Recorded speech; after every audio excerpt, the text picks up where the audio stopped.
अस्सलाम वालेकुम viewers, welcome back to my YouTube channel. उम्मीद करता हूँ सब खैरियत होंगे। आज की हमारी इन्फॉर्मेशन सिग्नोरा टैबलेट के बारे में होगी, जो कि ख़ुसूसी तौर पर फ़ीमेल के लिए इस्तेमाल की जाती है। आज हम जानेंगे इस टैबलेट के फ़ायदे, साइड इफ़ेक्ट्स, यूजेस और कॉन्ट्रा इंडिकेशन। तो सबसे पहले हम इस टैबलेट की कंपोजिशन के बारे में जानते हैं। साइप्रोटिरोन एसीटेट 2 मिलीग्राम, एथिनाइल एस्ट्रोडियाल 0.35 mcg। इस टैबलेट का जेनेरिक काम फ़ीमेल्स हार्मोन्स पर काम करना है, यानी कि ये टैबलेट नस्वानी अमराज के लिए इस्तेमाल की जाती है।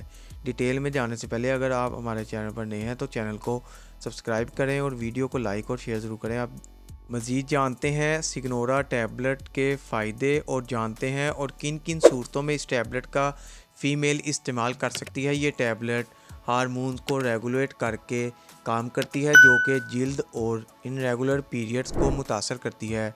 और इसके अलावा इस टैबलेट का इस्तेमाल फ़ीमेल के चेहरे पर एक्नी यानी कि दाने निकलते हैं, उसके लिए इस टैबलेट का इस्तेमाल करना बेहतरीन है। इस टैबलेट के इस्तेमाल से चेहरे पर जो दाने होते हैं वो ख़त्म हो जाएंगे। और इसके अलावा बाज़ फ़ीमेल की ओवरी में छोटी छोटी रसोलियाँ बन जाती हैं, जिसे पॉलीसिस्टिक ओवरी सिंड्रोम कहते हैं। इसके लिए भी इस टैबलेट का इस्तेमाल करना बेस्ट है।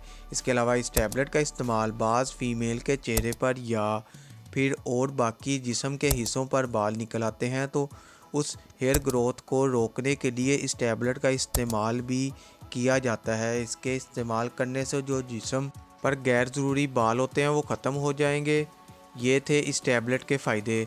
अब बात करते हैं इस टैबलेट के साइड इफ़ेक्ट्स के बारे में। इस टैबलेट के इस्तेमाल से मतली और उल्टी हो सकती है, पेट ख़राब हो सकता है, वज़न का कम होना भी हो सकता है और वज़न का बढ़ जाना भी हो सकता है, ब्रेस्ट का बढ़ जाना भी हो सकता है या ब्रेस्ट में दर्द भी हो सकता है। इसके अलावा सर में दर्द या सर का चकराना भी हो सकता है। ये थे इस टैबलेट के साइड इफ़ेक्ट्स, जो 100 में से किसी एक को ही हो सकते हैं। अब बात करते हैं कौन लोग इसका इस्तेमाल नहीं कर सकते। शुगर के मरीज़, आधे सर के दर्द के मरीज़, लीवर के मरीज़ इस्तेमाल ना करें, प्रेगनेंसी में इस्तेमाल ना करें। इसके अलावा दूध पिलाती माएँ भी इसका इस्तेमाल ना करें और वो लोग जो इस कंपोजिशन से एलर्जी रखते हो वो भी इसका इस्तेमाल ना करें।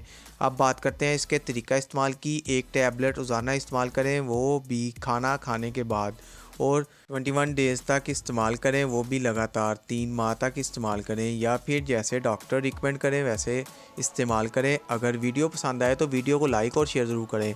चैनल को अभी तक सब्सक्राइब नहीं किया तो चैनल को सब्सक्राइब कर लें, बेल के बटन को प्रेस करना ना भूलें ताकि नेक्स्ट वीडियो की इन्फॉर्मेशन आप तक बआसानी पहुँच सके। शुक्रिया, अल्लाह हाफिज़।